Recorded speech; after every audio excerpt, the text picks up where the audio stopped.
Let's talk about the McMartin case. In April 1985, authorities went to the McMartin case and looked for tunnels under the school. The children had said that they were taken into tunnels under the school. There was a chamber down there. They were sexually molested. That involved ceremonies, adults with robes, candles, chanting. Adults had no clothes on under their robes. And they were taken up into a tunnel and a triplex, a bathroom trapdoor of the triplex next door. They were taken out in automobiles. We're talking about 2, 3, 4-year-old children, folks, and prostituted in the community. The authorities received this complaint in 1983. They began their investigation. The authorities finally, in 1985, went out and decided to look for the tunnels because they said the children were hallucinating. The children also said that they were taken by air up into a mountainous area where they were exposed to satanic ceremonies based on what they described, and brought back in time for the parent to pick up the kids. So the authorities didn't find anything. We're getting off. Pull those next slides.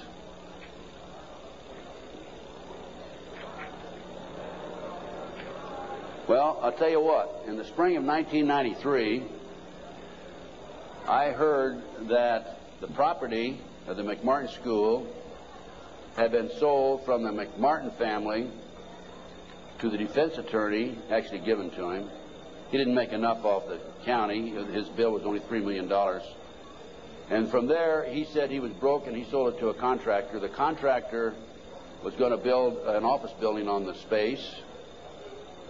And I heard that the contractor had this property. And so I went out and contacted him.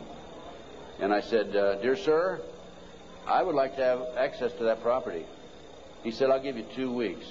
I signed a contract, assumed liability, and along with some of the parents, we hired an archaeologist from UCLA, Dr. Gary Stickle, knowing full well that I'm not qualified to say there's tunnels under there, even if I found them.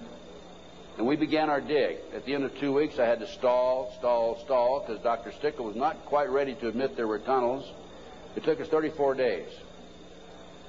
At noon the 34th day, with the bulldozers, with their motors running, ready to knock the building down — he was going to knock the building down and then build this office building — Dr. Stickle said, "You know, I can say without any question right now, there have been tunnels under the school. They were filled in." Now, I'm going to show you the documentation on the tunnels. This is it. No, keep it there. Keep that there. This is the what we found. This is a preliminary report. I have a 186-page scientific report available to you out here if you're interested, by the way.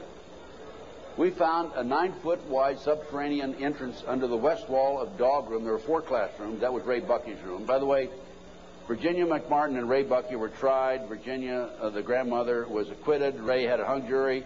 And we found these tunnels in the middle of the second trial of Ray Bucky. They could have been used to convict him. We called the prosecutor. He sent his investigator out, Mr. Perez. Mr. Perez told me, "I don't want you entering in my conversation with the archaeologist." I said, "Why?" He says, "You're too argumentative." And I said, "Well, okay, you go in and talk. I'll just keep my mouth shut." We went in, he talked, and he argued with the archaeologist. Here's an investigator not qualified to talk about tunnels. He said there aren't any tunnels there, and the archaeologist, of course, argued. But anyway, they didn't use that evidence, strong evidence, in the second trial. They ignored it right in the middle of the second trial. I might mention this. The children identified professional football players, professional baseball players, household name actors, actresses, and the son of the leading politician, not a leading politician, the leading politician in Los Angeles as being perpetrators. Okay, we found an avocado tree root cut on both sides of the entrance, and I'll show you this in just a few minutes.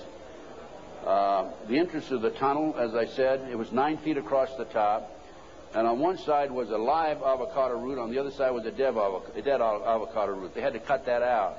We have this, by the way.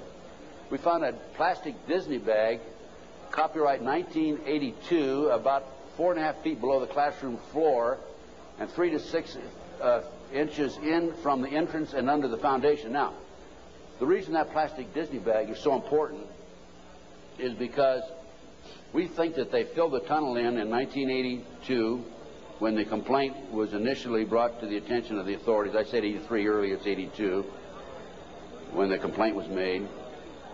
And when they filled it in, the plastic Disney bag somehow or other flew in there as they were filling it in and nobody noticed it. Now, who says there is no God, right?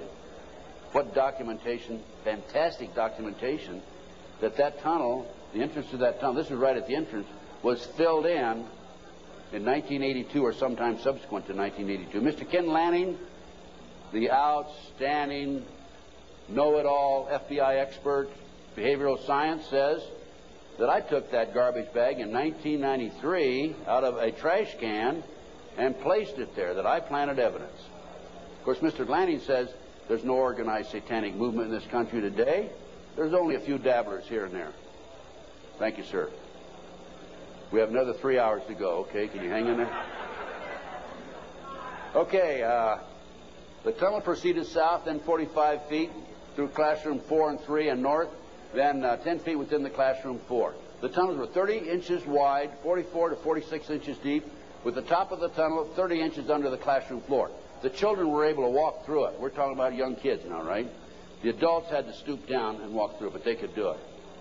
The tunnels were built in kind of a triangular, or I should say a semicircle type, so that they had natural support, I guess. These people know everything. They are brilliant.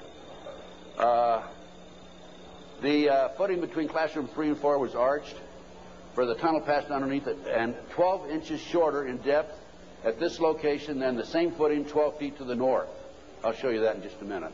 That's significant, because the arch was where the tunnel went, and it was arched in that particular location, whereas 12 feet away, it was 12 inches longer or thicker. Footing between, let's see, there were 4 large upright containers were found in the tunnel under the arch, obviously hand-placed. A 9-foot wide chamber was found along the tunnel across classroom 4. The top of the chamber and the top of sections of the tunnel had layers of plywood covered with tar paper, which had apparently been supported by cinder blocks and 2x2 and 2x4 wooden posts found underneath. Tunnel features made it evident that the tunnels had been hand-dug. The 7-foot tunnel extended into the triplex next door. Tunnel extended from the bathrooms off the office and classroom 1 to the front yard of the triplex next door. Front yard concealed from the street by a 3-car garage. Children described the entrance and exiting tunnels in the triplex yard exactly where the tunnels and exit were found. A 39 by 41 inch area under a hole cut in this neighbor's bathroom floor had been excavated and subsequently tilled. Now, that was where the kids told us ahead of time that they were taking us up in a trapdoor in this bathroom. And there was a crawl space in the house about like this, and we got one of our skinny archaeologists to go in there, take pictures. The bathtub protruded underneath the floor of the bathroom. There was a bathroom in the back of the same building in another apartment. It did not protrude there. This was the space we're talking about, 39 by 41 inches. Just enough room for a kid to come up and be taken out. Other significant facts: small white plastic plate with 3 pentagrams, hand-drawn on the top of the light green paint, was found by the archaeologists. Pentagrams were hand-drawn by an adult and not part of the manufacturer's design. Many other artifacts were found whose analysis will be released upon completion of the test. The analysis has been released. That's the scientific report I told you about. No doorknobs were on classroom 3, only a dead bolt lock. Each classroom had an on and off switch which was labeled fire alarm. The system did not connect to the fire station but was used as an alert within the school if somebody came around. More than 2,000 artifacts were found under the school floor, including over 100 animal bones. Due to the constraints and time constraints and so forth, we had to discontinue the process on noon the 34th day. By the way, this cost us, a lot of people donated their time. It still costs us money. Cost us between $55,000 and $60,000. I personally put in $17,000, which I ended up, in many instances, paying over a long-term period payment plan. This is a floor plan of the whole lot.